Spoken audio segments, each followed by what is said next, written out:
Hello my dear future ANM, स्वागत है आपका इस नए एमसीक्यू सेशन में। और बात करेंगे कुछ नए टॉपिक्स और एमसीक्यू क्वेश्चंस के बारे में जो कि आने वाले फ्यूचर एएनएम एग्जाम के लिए बहुत ही हेल्पफुल और इम्पोर्टेंट रहने वाले हैं।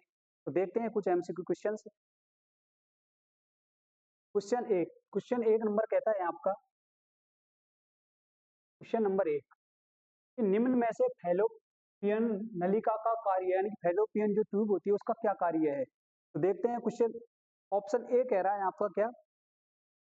ऑप्शन ए कहता है कि इसमें होने वाली क्रमानुपंचन गति अंडे की गर्भाशय तक होने वाली गति में सहायक होती है। यानी कि जो पेरिस्टालसिस मूवमेंट होता है जो कि ओवरी से आता है और यूट्रस तक जो ओवम आता है उसकी जो हेल्प करता है वो कौन करती है? Fallopian tube. ठीक है, तो ये जो इसका ऑप्शन राइट ए, यानी कि ये ऑप्शन क्या है इसका? राइट है। ठीक है, इसका ये ऑप्शन राइट है। और ऑप्शन बी कहता है शुक्राणुओं को परिपक्व करती है तथा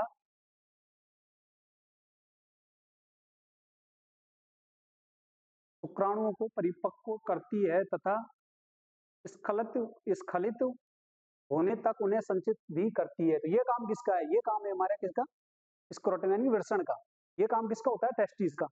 और ऑप्शन सी कहता है आपका कि इससे स्रावित होने वाला दूध जैसा तरल पदार्थ वीर्य का लगभग 30% भाग बनाता है। तो ये काम होता है हमारा 30% जो भाग बनाता है वो बनाती है हमारी प्रोस्टेट ग्लैंड। उसके जो सीक्रेशन होते हैं उनको देकर और जो 30% भाग बनाती है उसका वो बनाती है प्रोस्टेट ग्लैंड। ठीक है, तो ये काम होता है हमारा प्रोस्टेट ग्लैंड का। और ऑप्शन डी कहता है आपका इसमें पाई जाने वाली शुक्रजनक नलिकाएं शुक्राणुओं का निर्माण करती हैं, नर युग्मक होते हैं। तो ये भी ऑप्शन जो है क्या है? गलत है ये। तो इसका राइट आंसर क्या जाएगा? ए। इसका राइट आंसर जाएगा ए, यानी कि पेरिस्टालसिस मूवमेंट यानी कि जो ओवम होता है उसको क्या करती है? गति प्रदान करती है। ठीक है, तो इसका राइट आंसर जाएगा ए। ठीक है, तो देख लेते हैं अगला क्वेश्चन। ये पता नहीं क्या कह रहा है।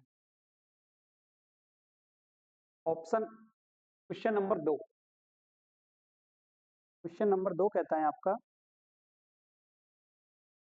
निषेचन से आप क्या समझते हैं? निषेचन से यानी फर्टिलाइजेशन से क्या तात्पर्य है? कि जो फर्टिलाइजेशन के रिगार्डिंग जो लाइन है उसमें क्या बताया गया है कि ऑप्शन ए कहता है आपका। ऑप्शन ए नर एवं मादा युग्मक को मिलना तथा परिणाम स्वरूप जाइगोट का निर्माण होना। तो ऑप्शन ए आपका बिल्कुल राइट है। यानी कि जब दोनों जो गैमेट्स होते हैं वो जब दोनों मिलते हैं, कहाँ पे मिलते हैं? फैलोपियन ट्यूब के एम्पुला पार्ट में जब दोनों मिलते हैं तो उससे क्या बढ़ता है? जाइगोट। तो यानी कि ऑप्शन ए आपका बिल्कुल राइट होने वाला। और ऑप्शन बी कहता है नर युग्मक को मादा मिलने के बाद युग्मनज गर्भाशय का संलग्न होना, इसको बोलते हैं इम्प्लांटेशन। इसको बोला जाता है इम्प्लांटेशन। ठीक है, और ऑप्शन सी है परिपक्व ओवरी पुट्टिका का हटने के बाद अंडाशय से द्वितीयक oocyte का मुक्त होना। तो इसको बोला जाता है क्या? ओव्यूलेशन, यानी कि अंडोत्सर्ग। इसको बोला जाता है ओव्यूलेशन। ठीक है, ऑप्शन डी कहता है कि मैथुन क्रिया के दौरान नर द्वारा बाहरी मूत्र मार्ग छिद्र से होते हुए वीर्य का त्याग करना। यानी कि इस जब इंटरकोर्स के दौरान जो फ्लूइड निकलता है उसको बोला जाता है एराउजल फ्लूइड। उसको बोला जाता है एराउजल फ्लूइड। तो उसके बारे में बात हो रही है यहाँ पे। और जो भाई एराउजल फ्लूइड होता है उसका पीएच होता है अपना 7.2 से 7.6। ठीक है, उसकी जो पीएच होती है कितनी होती है? 7.2 से 7.6 के करीबन उसकी क्या होती है? पीएच। तो इसका राइट आंसर क्या रहने वाला है? ए। इसका राइट आंसर है वो ए, यानी कि नर एवं मादा युग्मक का मिलना तथा परिणाम स्वरूप युग्मनज का निर्माण होना, यही क्या कहलाता है? फर्टिलाइजेशन। ये क्या कहलाता है? फर्टिलाइजेशन। ठीक है भाई, क्वेश्चन नंबर 3 देख लेते हैं। क्वेश्चन नंबर 3 कहता है आपका कि निम्न में से नर जननांग नहीं है, यानी कि कौन सा ऑर्गन है जो नर नर नर का नहीं है? यानी कि 3 दिए हुए हैं फीमेल के और एक दिया हुआ है किसका? नर। एक दिया हुआ है, एक दिया हुआ है फीमेल का और बाकी दिए हुए हैं उस नर के। ठीक है, तो ऑप्शन ए वृषण यानी कि नर में होता है, और एपीडीडाइमिस यानी अधिवृषण ये भी वृषण में पाई जाती है। ओवरी, ओवरी फीमेल का ऑर्गन है। ओवरी क्या है? फीमेल का ऑर्गन होता है, प्राइमरी सेक्स ऑर्गन बोलते हैं इसको। ओवरी यानी कि फीमेल का ऑर्गन। इसका राइट आंसर क्या होगा? सी। इसका राइट आंसर होगा सी, यानी कि ये तीनों की तीनों पाए जाते हैं नर जनांग तंत्र में, और ये जो ओवरी होती है ये फीमेल का प्राइमरी सेक्स ऑर्गन होता है। ठीक है, और क्वेश्चन नंबर 4 देख लेते हैं। क्वेश्चन नंबर 4 क्या कहता है आपका? क्वेश्चन नंबर 4, ठीक है, कि निम्न में से गर्भाशय के चारों तरफ पाई जाने वाली सबसे मोटी दीवार, सबसे मोटी दीवार यानी मोटी की बात हुई है, सबसे अगर हम बात करें चारों तरफ पाई जाने वाली दीवार, तो वो होती है पेरिमेट्रियम। वो होती है पेरिमेट्रियम, यानी कि चारों तरफ यूट्रस के सबसे भारी लेयर होती है और चारों तरफ पाई जाती है, उसको बोला जाता है पेरिमेट्रियम। लेकिन यहाँ पे बात किसकी हुई है? मोटी की। यहाँ पे बात हुई है मोटी की। तो सबसे मोटी जो लेयर होती है वो होती है हमारी मायोमेट्रियम। कौन सी होती है? मायोमेट्रियम। जो सबसे थिक लेयर होती है उसको thickest layer of uterus, myometrium, ठीक है। तो सबसे मोटी लेयर कौन सी होती है? मायोमेट्रियम। यस। और पेरीमेट्रियम जो उसके चारों तरफ पाई जाती है, और एंडोमेट्रियम जो सबसे इनर मोस्ट लेयर होती है, एंडोमेट्रियम, ठीक है। तो इसका, और पेरिकार्डियम जो क्या होता है? हार्ट की आउटर लेयर होती है। तो इससे कोई मतलब नहीं है। तीनों के तीनों ऑप्शन क्या है? गलत है। तीनों के तीनों ऑप्शन गलत है। इसका राइट आंसर जाएगा बी, यानी कि मायोमेट्रियम। मायोमेट्रियम सबसे थिकेस्ट मिडल लेयर होती है यूट्रस की, और सबसे थिकेस्ट लेयर होती है मायोमेट्रियम, ठीक है। अगला क्वेश्चन देख लेते हैं। अगला क्वेश्चन क्या है आपका? निम्न में से प्रोस्टेट ग्रंथि के कार्यों में शामिल है। निम्न में से प्रोस्टेट ग्रंथि के कार्यों में शामिल है, यानी प्रोस्टेट ग्रंथि जो होती है वो मेल सेक्स ऑर्गन में आती है भाई। अरे ठीक है। तो इसमें पूछा गया है कि प्रोस्टेट ग्रंथि के कार्यों में जो प्रोस्टेट ग्लैंड ग्लैंड होती है उसका क्या कार्य है। तो ऑप्शन ए देख लेते हैं हम। इसमें होने वाली परमाणु कंचन गति अंडे की गर्भाशय तक, इसको मैंने अभी बता दिया आपको, ये फैलोपियन ट्यूब का कार्य होता है। किसका कार्य होता है? ये फैलोपियन ट्यूब का कार्य होता है। और ऑप्शन बी, शुक्राणुओं को परिपक्व करती है तथा उनके स्खलित होने तक उन्हें संचित करती है। ये किसका काम होता है? टेस्टिस का काम होता है। ये इसका काम होता है टेस्टिस का, यानी कि जो स्टोर होते हैं स्पर्म, वो कहाँ होते हैं? टेस्टिस में, ठीक है, वो होते हैं टेस्टिस में। तो ये भी ऑप्शन क्या है इसका? गलत है। ऑप्शन सी, इससे स्रावित होने वाला दूध जैसा तरल पदार्थ, यानी कि इससे स्रावित जो होता है, क्या होता है? दूध जैसा तरल पदार्थ। किससे होता है? प्रोस्टेट ग्लैंड से, ठीक है, का लगभग 30% भाग बनाती है। वीर्य का लगभग 30% जो भाग बनाती है वो कौन सी ग्लैंड बनाती है? Prostate gland. यानी कि इसमें जो दूध जैसा तरल पदार्थ हो रहा है, कितना परसेंट होता है? 30%। कितना परसेंट होता है? 30%। यानी कि इसका राइट आंसर क्या है? सी। इसका राइट आंसर जाएगा डी, वो सी। और डी क्या कह रहा है? इसमें पाई जाने वाली शुक्रजनक नलिकाएं शुक्राणुओं का निर्माण करती हैं जो कि नर युग्मक होते हैं। तो ये भी ऑप्शन इसका क्या है? गलत है। ये वो होती है भैया जो क्या बोलते हैं उनको, सेमिनल डक्ट और डाइमिस, ठीक है। और देख लेते हैं क्वेश्चन नंबर 6, कि निम्न में से वृषण का कार्य है। निम्न में से वृषण का कार्य है। वृषण का क्या कार्य है, यानी कि टेस्टिस का क्या कार्य है? मैंने आपको कई बार बताया टेस्टिस का क्या कार्य है। तो देखते हैं टेस्टिस का क्या कार्य है। ऑप्शन ए, इसमें होने वाली क्रमाणु कुंचन गति अंडे, ये मैंने अभी बता दिया आपको, फैलोपियन ट्यूब का काम है। ये किसका काम है? फैलोपियन ट्यूब का, ठीक है। ऑप्शन बी कहता है आपका शुक्राणु को परिपक्व करती है तथा उनके स्खलित होने तक उन्हें संचित करती है, ठीक है। ये अपना कर ही नहीं, यही होता है वृषण का, टेस्टिस, ठीक है। इसका राइट आंसर क्या है? ये शुक्राणु को परिपक्व करती है तथा ये टेस्टिस का कार्य होता है, परिपक्व करती है, ठीक है। ऑप्शन सी, इससे स्रावित होने वाला दूध, ये प्रोस्टेट ग्लैंड का होता है। इसमें पाई जाने वाली शुक्र नलिकाएं शुक्राणुओं का निर्माण करती हैं, जो कि ये होता है इसका, ये नहीं होता है। इसका राइट आंसर होगा डी, यानी इसमें पाई जाने वाली शुक्र, इसमें पाई जाती हैं जो शुक्र नलिकाएं, वो किसका निर्माण करती हैं? स्पर्म का। जो शुक्राणु होता है उसका निर्माण करती हैं तथा उसको स्टोर करने का काम करती है। मैं आपको बार बार बता रहा हूँ कि स्टोर करने का काम किसका होता है? टेस्टिस, यानी कि वृषण का। इसका राइट आंसर क्या जाएगा? डी। इसमें पाई जाने वाली शुक्र जनक नलिकाएं शुक्राणु का निर्माण करती हैं, जो कि क्या है? नर युग्मक है, जो कि क्या है? नर युग्मक है, ठीक है भाई। स्पर्म क्या है? नर युग्मक ही तो है। जो शुक्राणु होते हैं वो नर युग्मक होते हैं, जो अपना ओम होता है वो मादा युग्मक होता है। निम्न में से फैलोपियन ट्यूब के बारे में सत्य है, यानी कि कौन सा कथन है जो फैलोपियन ट्यूब के बारे में सत्य है। तो देखते हैं ऑप्शंस। ऑप्शन ए, वयस्क मादा में इसका वजन लगभग 50 से 60 ग्राम होता है। ये बार किसके बारे में है? और नाशपाती आकार के जैसा होता है। ये अपना यूट्रस होता है। ये जो होता है किस, क्या होता है? यूट्रस, यानी कि नाश की शेप का होता है, और उसका मतलब कि नॉर्मली वेट देखें तो 50 से 60 ग्राम का होता है। और अगर बात करें गर्भावस्था के दौरान तो उसका वेट हो जाता है मतलब कम से कम 900 से 1000 ग्राम का, ठीक है, 900 से 1000 ग्राम का।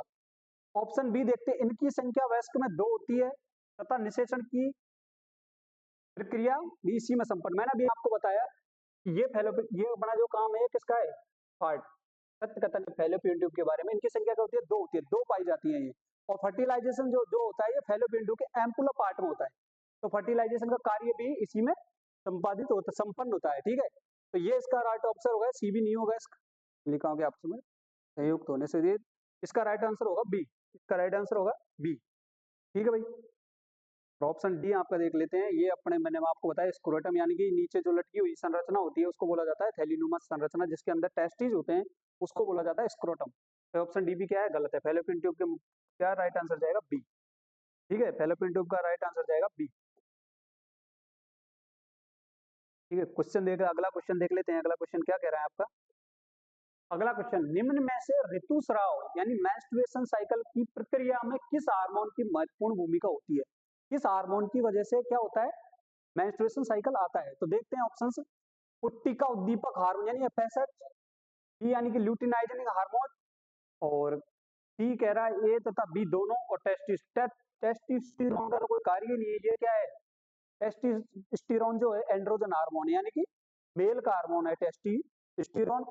और दोनों के दोनों ऑप्शन इसमें यहाँ पे सही रहने वाले हैं। दोनों के दोनों ऑप्शन जो है आपके सही है, यानी कि एफएसएच और एलएच दोनों के दोनों किसमें भूमिका निभाते हैं, मेंस्ट्रुएशन साइकिल में। मेंस्ट्रुएशन जो करवाते हैं, कौन करवाते हैं, दोनों एफएसएच और एलएच, यानी कि फॉलिकल को स्टिमुलेट करना और एलएच के द्वारा एलएच सर्ज करना और उस ओम को बाहर निकालना। तो मेंस्ट्रुएशन यानी कि ओव्यूलेशन करवाने का काम भी किसका होता है, एलएच हार्मोन का, किसका होता है, एलएच हार्मोन का, ठीक है। तो इसका राइट आंसर जाएगा आपका सी, इसका राइट आंसर हो जाएगा सी, इसका राइट आंसर हो जाएगा सी बी, ठीक है। अभी बात करेंगे किसी दिन, ये तो एमसीक्यू क्लास है, बाकी आपको बताएंगे कि किस तरीके से मेंस्ट्रुएशन साइकिल होता है, कौन से हार्मोन्स काम करते हैं, कौन कौन से, तो आपको पूर्ण तरीके से बताएंगे। इम्प्लांटेशन की प्रक्रिया किस दिन प्रारंभ हो जाती है, यानी कि इम्प्लांटेशन फर्टिलाइजेशन के कितने दिन बाद हो जाती है इम्प्लांटेशन की प्रक्रिया। तो ऑप्शन देखते हैं, निषेचन के छठवें सातवें दिन बाद भाई इम्प्लांटेशन की प्रक्रिया क्या हो जाती है, प्रारंभ हो जाती है। और कंप्लीट कब हो जाती है, 11वें दिन, 11 10 मतलब 10 से 14 दिन के बीच 11वें दिन दिया होता है, 11वें दिन 11वें 12वें दिन क्या हो जाती है, कंप्लीट हो जाती है निषेचन की क्रिया। जो फर्टिलाइजेशन की जो इम्प्लांटेशन की जो प्रक्रिया है, इम्प्लांटेशन छठवें और सातवें दिन स्टार्ट हो जाती है, तथा 10 से 14 यानी 11वें भी दिया हुआ है, तो इसमें 11वें दिन के दिन क्या हो जाती है, कंप्लीट हो जाती है। और स्टार्ट कब हो जाती है, स्टार्ट यहाँ पे हो जाती है, ठीक है भाई, स्टार्ट हो जाती है यहाँ पे।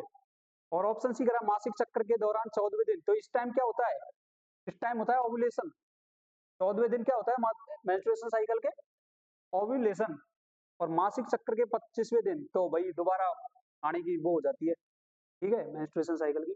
तो इसका राइट आंसर क्या जाएगा आपका, एक, यानी कि निषेचन के छठवें सातवें दिन स्टार्ट हो जाती है इम्प्लांटेशन की प्रक्रिया। और जो इम्प्लांटेशन की जो प्रक्रिया होती है, तो उस टाइम जो ब्लीडिंग होती है, उस टाइम जो पेन होता है, ब्लीडिंग होती है, उसको जाना जाता है हार्टमान साइन के नाम से, उसको जाना जाता है हार्टमान साइन के नाम से, ठीक है।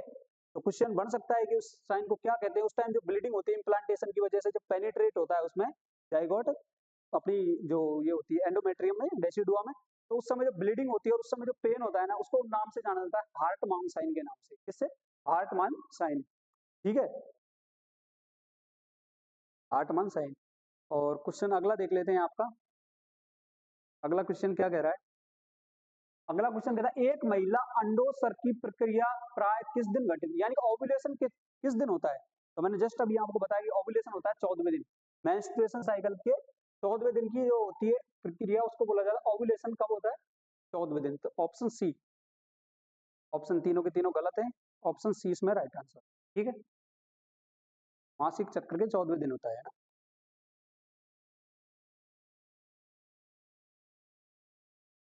अगला क्वेश्चन देख लेते हैं, निम्न में से वृषण के बारे में सत्य कथन, फिर आ गया टेस्टी, तो इसके बारे में सत्य कथन पूछा है कि ये कौन सा कथन है जो इसके बारे में सही है, बाकी तीन के तीन जो है गलत है। तो देख लेते हैं, ये वयस्क मादा इसका वजन, ये तो यूट्रस की बात हो गई भाई, अभी मैंने आपको बताया वयस्क जो मादा होती है उसके वजन, यूट्रस का वेट होता है 50 से 60 ग्राम नॉर्मली, और प्रेगनेंसी के दौरान कितना होता है 900 से 1000 ग्राम हो जाता है, ठीक है। बी ऑप्शन कहता है इनकी संख्या वयस्क में, ये मैंने आपको बताया अभी फैलोपियन ट्यूब की बात हो रही है, फैलोपियन ट्यूब की बात हो रही है, क्योंकि ये फीमेल में कितनी होती है, दो पाई जाती है संख्या में, और निषेचन फर्टिलाइजेशन भी इन्हीं में होता है। ऑप्शन सी कह रहा है इसका निर्माण शुक्रजनक नलिकाओं के आपस में संयुक्त होने से होता है। और ऑप्शन डी कह रहा है आपका, ऑप्शन सी है इसका निर्माण शुक्रजनक नलिकाओं के आपस में संयुक्त होने से होता है। और ऑप्शन डी है यह एक थैलीनुमा संरचना होती है जो कि उदर गुहा के बाहर से नहीं, ये होती है अपनी क्या, इसको बोला जाता है स्क्रोटम्स, इसको बोला जाता है स्क्रोटम। दोनों के दोनों वृषण इसमें आते हैं, इसको हिंदी में वृषण कोष बोला जाता है आपके, वृषण कोष, यानी कि इसके अंदर क्या आते हैं, टेस्टिस। और दोनों के दोनों जो ऑप्शन ए और बी है किसके रिगार्डिंग है, फीमेल के रिगार्डिंग। तो इसका राइट आंसर क्या जाएगा आपका सी, इसका राइट आंसर जाएगा सी। ठीक है, इसका जो राइट आंसर होगा वो होगा सी। ठीक है भाई, इसका राइट आंसर होगा सी। क्वेश्चन अगला देख लेते हैं आपका। ठीक है भाई, इतने ही क्वेश्चन थे, हो गए।